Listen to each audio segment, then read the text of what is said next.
myself, as an honorable man, as an honorable being, I have to do something about that. I have to.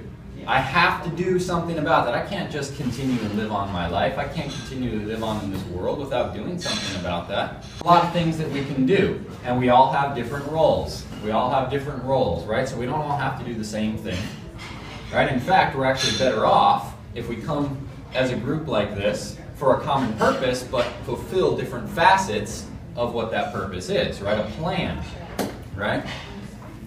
So everyone here seems to be pretty aware of the whole fluoride thing, and so I'll use that sort of as an example.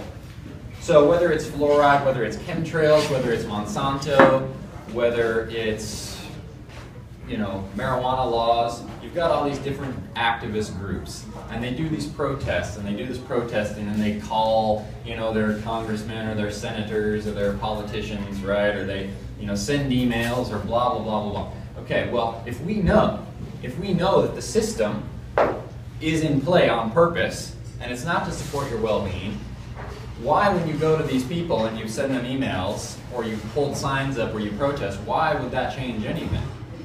Really, realistically, it's not. It's not going to change anything. The only way it potentially will is if there's so many people that say, this is unacceptable, we will not stand for this, we will not pay taxes to this, we will not support this, we will not work for this, we will not accept this. That's the only way it's going to change. Now, if that happens, we're not actually going to have to go to the politicians anyways, right? So what that means to me, and again, here, I admire what all of you are doing, and I support what all of you are doing, I also pretty much disagree with it. And that's just my honest perspective. I disagree with it because where I think the real power is in us. I think we are the real power. In fact, I know that we are the real power. So as long as we keep bringing our power to them, as long as we keep giving them our power, they've still got control. They've still got control. They've still got control. So you've got millions of people around the world who wish that marijuana was a plant that they were allowed to partake in. All right, or millions of people around the world that wish that Monsanto was not a super megacorp that was controlling all of the food production in the United States and around the world. But it's still happening. It's still happening. It's still happening. So the real truth is that we are actually free, and we don't have to participate in any of these things whatsoever if we do not want to. We don't have to. We don't have to. Now, if we rely on the system, if we're dependent upon the system, then we do have to. We do have to. And this is what I really love about sustainability, or what I actually prefer to refer to it is self-reliance. Right? Self-reliance is the real solution. It's the real power. Because when we're self-reliant, we're not dependent. And when we're not dependent, we get to make our own choices. We get to live our life the way that we see fit, the way that we agree, the way that we support. Right? And we can live it with other people that are in alignment with that, that support that. Right? And it's really not very hard. It's really not very hard. I've spent, probably about the last 5 years of my life mastering sustainability or self-reliance. And there's really only 3 really important things in self-reliance. That is food, water, and shelter.